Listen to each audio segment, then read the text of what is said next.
ค่ะพี่น้องมักอุดนอนางดินนอสร้างนวลแซ่บๆค่ะพี่น้องนอไม้สดิดนี่ก็เป็นอีกชนิดหนึ่งที่ต้มแซ่บแกงแซ่บค่ะพี่น้องนอเพิ่นสีใหญ่ๆค่ะบางคนเพิ่นก็เอิ้นนอสร้างซื่อๆพี่น้องตามเสาอิมเข้าป่ามาค่ะมื้อนี่เป็นมื้อที่4แล้วพี่น้องที่ภูพานบ้านเสาอิมบ่เห็นแดดค่ะฝนตกลินอยู่เบิดมื้อค่ะพี่น้องตกแน่หยุดแน่ค่ะแต่ว่าเทิงฟ้ากับแดดบ่ทันออกพี่น้องมื้อที่4อีหลีค่ะที่บรรยากาศอึมครึมแบบนี้ปีนี้มันแล้งล่ะพี่น้องฝนมาซ่าคือจังหวะล่ะค่ะปกตินอซากน่ะเพิ่นออกสู่ลูกโซกโลกเลยได้พี่น้องปีนี้ยังบ่โผล่พ้นดินอยู่ค่ะยายติ๋มเพิ่นว่าฝนตกมา 3-4 มื้อดินมันซุ่มแต่ว่านอซางมันสิออกอยู่ว่าซั่นพี่น้องคันบ่ออกก็ลองขุดเบิ่งค่ะมันต้องมีล่ะเพิ่นว่านี่ล่ะค่ะพี่น้องเพิ่นเอิ้นว่าประสบการณ์ค่ะบ่ได้มาง่ายๆเด้อพี่น้องสั่งสมมาหลายปีค่ะบ่ต่ำกว่า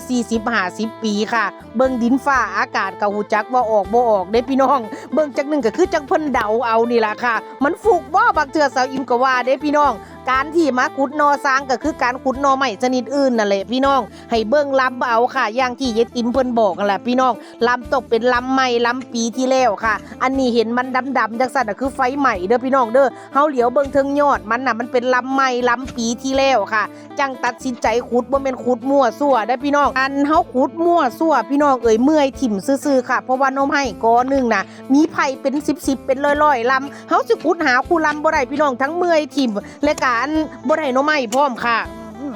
อู้จั่วคุณน่ะอู้ยแม่จั่วสะใจอีกหนอสะใจอีกหนอยิ่งสะใจอู้ยตาสะโอนเลยแม่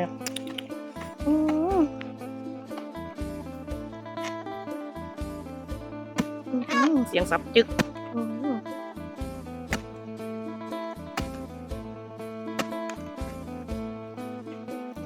ขอดูหน่อยยายติ๋มโอ้แม่สับมันบ่เนี่ยโอ้แม่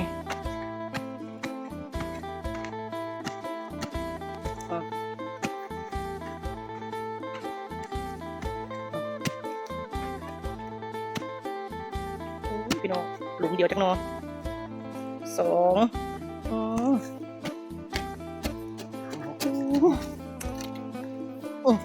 พอแล้วพี่น้อง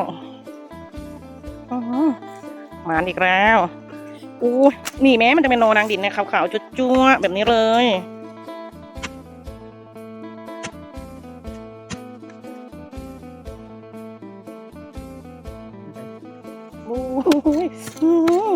อีกหน่อยยัย2ปึ๊บคุณนะนอดังดินทั้งนั้นเลยสะใจกว่าการที่สิขุดนอนางดินก็คือการเลือกลำค่ะพี่น้องบางเทื่อได้จิ้มเราเลี้ยงไว้แบบนี้ลำนี่พี่น้องมันกับบ่มีเสมอไปค่ะพี่น้องเฮาก็ย้ายลำมาขุดลำใหม่ค่ะแต่ว่าเฮาก็ต้องเบิ่งลำเป็นนิดนึงล่ะพี่น้องอันดับแรกค่ะก่อนที่สิหานอนางดินได้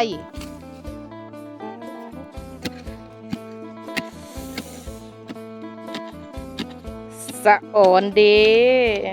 สะอ่อนเดสะอ่อนเด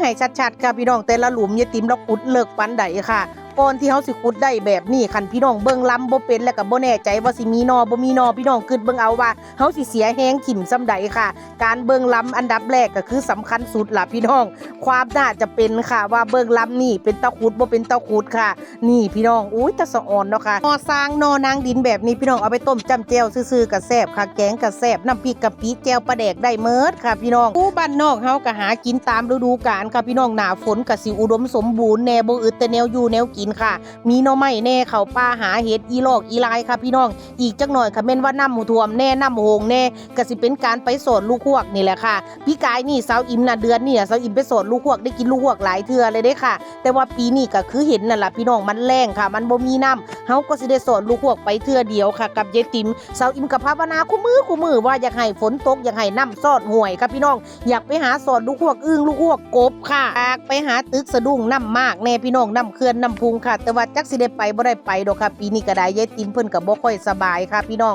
อุ้ย หน่อไม้นะพี่น้องตาสะออนอยู่บ่คะมาสะออนซอยเสาอิ่มแน่คันแม่นไปอบรมลูกเสือนี่ไปเข้าค่ายเพิ่นก็สิเว้าได้พี่น้องวิทยากรว่าพูดคำว่าสะออนเด้พร้อมกันจัก3เทื่อคือสินะพี่น้องสะออนเด้